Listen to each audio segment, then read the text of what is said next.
rolling, check. Calm and stay on the hardwood. Pump bacon, rib shaking, chillin' with. I be rolling out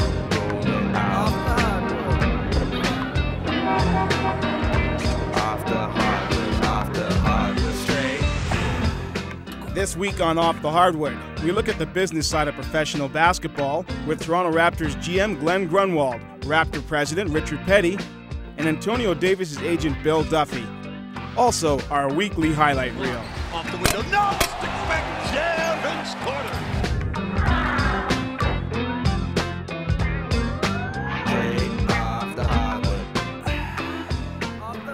Welcome to another edition of Off the Hardwood. I'm your host, Paul Jones, and today we take a peek into the business side of the Toronto Raptors.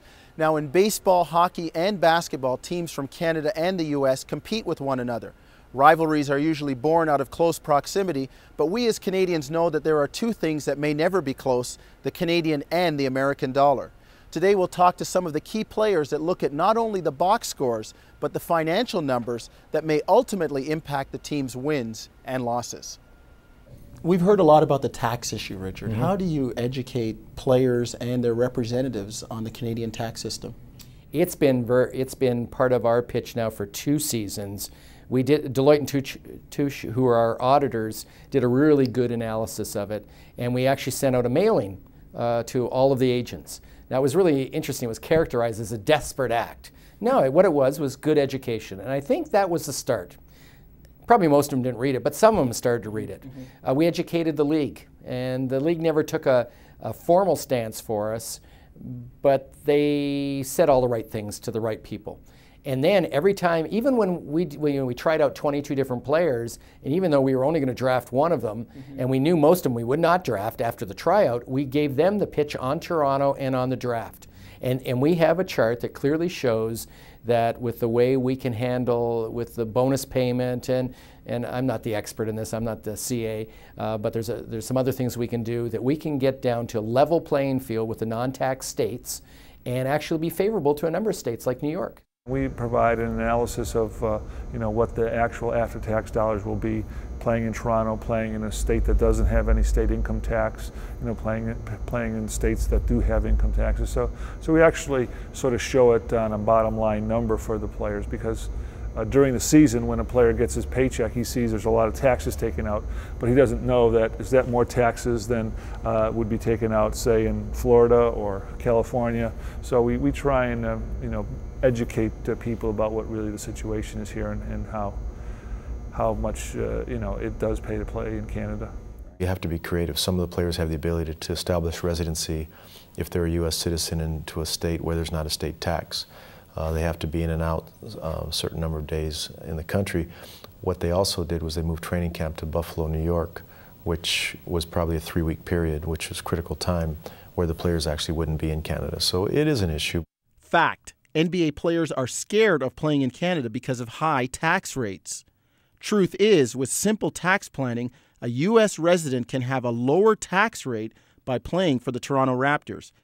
At first, it seems that the effective tax rate in Canada is higher. But by following 3 steps, the player can reduce his tax rate to under 40%. First, players remain United States residents for tax purposes and maintain ties to the United States. Second, players allocate income to the U.S. based upon the number of working days in the States. Now, with a normal Raptors travel schedule, this means about 65% of the player's time will be spent in Canada and 35% in the United States. So only 65% of the player's income is taxed in Canada, while 35% is taxed at a lower American rate. Third, players structure a contract with 25% of the compensation as a signing bonus earned in Canada. This amount is taxed at a much lower rate of 15% in Canada for U.S. residents. So with these steps, the effective tax rate of 46.3% is reduced to 38.3%. That's the lowest possible for a U.S. citizen. And don't forget, with the current exchange rate for every U.S. dollar you earn, you also have about $1.50 to spend in Canada. You know, Canada, compete in Canada is a really unlevel playing field. We pay realty taxes, we build our own building, and we have a dollar issue. It's tough. Another component, as I mentioned also, was just the value of the money here. They're paid in U.S. dollars, but the dollar, you know, translates quite well versus the Canadian dollar. Thomas playing with 5 personals. Antonio Davis expressed serious interest in playing for Orlando or Chicago this season. However, he signed with Toronto after his agent Bill Duffy worked out a deal with the Raptors.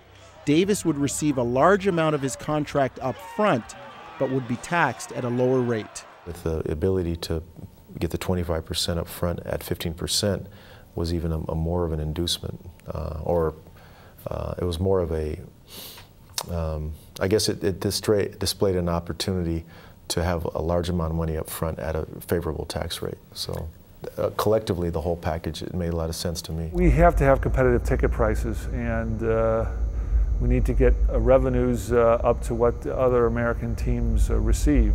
You know, you've seen where the dollar has gone since the expansion team was awarded to us. The dollar's dropped, you know, 10 to 13 cents. This past year, the NBA has adopted a plan, currency assistance plan for Toronto that reflects the loss in value, basically, of the Canadian dollar. And you know, it's a year-to-year thing, but you know, as the dollar decreases further, there'll be more need for that up here in Toronto. This is a great day in Toronto Raptor history. We have worked hard this summer to bring back our team, and these guys sitting next to my right and left are 2 critical components of it. And I'm very happy to reintroduce to you as Toronto Raptors Antonio Davis and Alvin Williams. People used to talk about when the Grizzlies were leaving, you know, we're next. Well, I knew we weren't next. I mean, right now we're sitting there with the 2nd highest number of season ticket holders in the entire league, second to the Knicks. Our renewal rate was 98%, the highest in the league. The next highest was 92%. We sold the 3rd most highest number of new season tickets. So we're really healthy, and the building works. You know, we designed this building to be multi-purpose. It's great sight lines for both. It's got a practice facility that our new owners at the time allowed us to build. So we're sitting there very nice. Our crowds are terrific.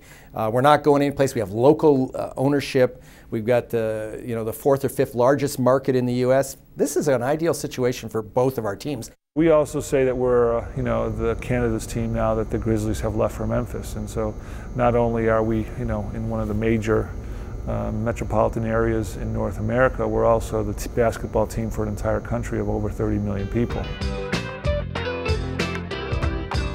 Coming up next on Off the Hardwood, Paul Jones sits down for a conversation with Antonio Davis's agent, Bill Duffy.